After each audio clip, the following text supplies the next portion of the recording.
دلته هر سړی قاضي دی، مونږ کې هر سړی قاضي دی، د هر چا لاس کې ټاپه ده. مونږ کې هر سړی مفتي دی، د هر چا لاس کې ټاپه ده. په ټول هر یو پوره من دی، که غریب دی یا شتمن دی، چاته نه وایي څوک کمه لري ځان نه غټه تمه. ټول همدا وایي چې زه یم خلک خراب دي او زه ښه یم. دې وطن کې ځانځاني ده، دا زموږ مسلماني ده. که په ځان لا عبادت وې د ابلیس یې به جنت وې، چې خپل دین پوره قایم کړي جنت هغه به حاصل کړي. هر څه شته زموږ اسلام کې، فرق حلال او په حرام کې. ورځ تر بلې راغورځېږو، ورځ تر بلې راغورځېږو، خدایه کله به پوهېږو.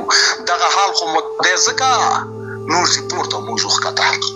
ښه چې په دې شان ځوان او زوړ شي دا وطن به څنګه جوړ شي؟ نه پوهېږم چې څه چل دی، هر سړی یو بل ته غل دی. که همداسې بدنیتۍ وي ډېرو کړلې به لکۍ وي. افسوس بنده معجزه ده، د هر چا لاس کې ټاپه ده.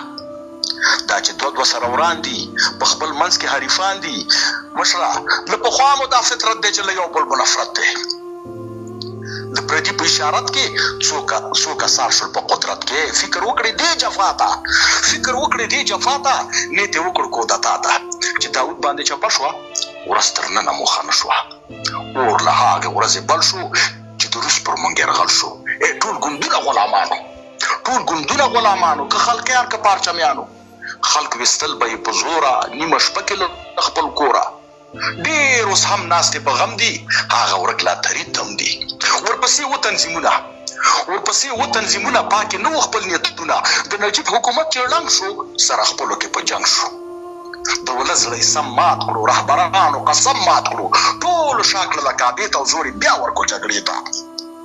په ښایسته ښار یې اور بل کړو، لوټې یې کابل کړو. ترې خفه پاکه کعبه ده، د هر چا لاس کې ټاپه ده. لنډه ټول په خپل مسلک کې، زړه کې یو بل ته دي شک کې. عالمان خپلو کې وران دي، لیکوالان خپلو کې وران دي. له ناپوهو ګیله مه کړې، ډېر پوهان خپلو کې وران دي. په یو بل کوي نیوکې او شاعران خپلو کې وران دي.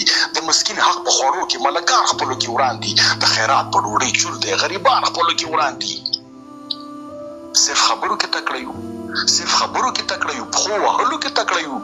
په خولې نه عمل پکار دی، د بل سپکه روزګار دی. که دې وکړه حق خبره، خپله وبخورې ککره. یا خپل دین دې منکر کړي، له خپل دین به دې منکر کړي، سمدستي به دې کافر کړي. که چا وکړې درته سپورې، ځواک صاحب، که چا وکړې درته سپورې، وایه وکړه دوه هم نورې. ځان په کوڼ او ګونګی ساتې، که خپل سر دې ژوندی ساتې. له دې چوپه خوله دې ښه ده، د هر چا لاس کې ټاپه ده. ځوانان سخت پسې نهر دي، په هوس کې د بهر دي. وایي ولېږه ما پلاره ګینې پټ زم دا مې واوره. د مر خولې ته پسې دانګي، څوک جازونه پورې زانګي. اوسني چې کوم زلمي دي سم د مخې لیوني دي. د مغزو خلاص هر افغان دی، لیونی او سرګردان دی. په لوی ځمکه سره وران شي، سکه ورونه دښمنان شي. نه پرېږدي څوک مچ په پوزه، چې په لار ځې ډېر په روزه. دوی سره به برابرې، ګینې هر وخت به په شرې. که چا وویل غوی والوت، وایه بلکل صحیح والوت. چې اوسېږي نو اوس دلته، نصیحت به نه کړې بل ته. بله کومه دې چاره ده، د هر چا لاس کې ټاپه ده. دا چې دومره ګیله منیم، د یووالي ارمانجن یم. راځئ یو د بل بد هیر کړو، ګوره هماغه خبره ده. راځئ یو د بل بد هیر کړو، باقي ژوند په خوښۍ تیر کړو. موقع مه ورکوئ چاله، بیا روس او امریکا له. هغه 250 ملکونه کوم یې ونه کړل ظلمونه. چې دوستان څوک د بشر وي، بیا به داسې ځناور وي. څومره سختې ورځې شپې وي، کور په کور باندې چاپې وي. د افغان په خاوره جنګ و، ورور د ورور په وینو رنګ و. نور دې وانخلو په خولې نوم، بیا د جنګ او د جګړې نوم. یو افغان دې ازار نشي، زوړ تاریخ دې تکرار نشي. چې په خوله ورور سره ورور شي، ناسور زړه به مې ټکور شي. او مارمان هم مې ګیله ده، د هر چا لاس کې ټاپه ده. ګیله نه کېږي پردونه، یم خفه د پښتنونه. د بل نه مني خپل سر دي که د لر او که د بر دي.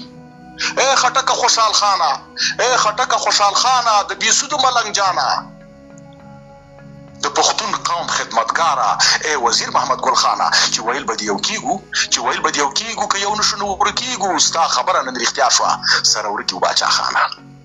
که په ما نه کړې یقین اوس تاسې وپوښتئ پښتین اوس. لر او بر په نوم قربان شو، یو ښایسته ځوان در روان شو. د افغان په نوم مین دی، د شهید نوم ګیله من دی. فکر وکړم کله ځان سره وایم خپله چې دا لوی واړه خراب دي که زما ماغزه خراب دي. دوی کاږه پر لار روان دي که پر ما نازل پیران دي. ټوله شپه ویښ یم لګیا یم د خپل ځان سره بوږنېږم او علامونه داسې ښکاري لږ ځان باندې پوهېږم. روغ دانش مو لیونی که زه به هم لیونی کېږم. چې څوک نه لري غوږونه څه به واوري ستا شعرونه شګیوال پرهېزه پرېږده غټه تیږه پې نور کېږده. د رښتیا وینا ترخه ده د هر چا لاس کې ټاپه ده.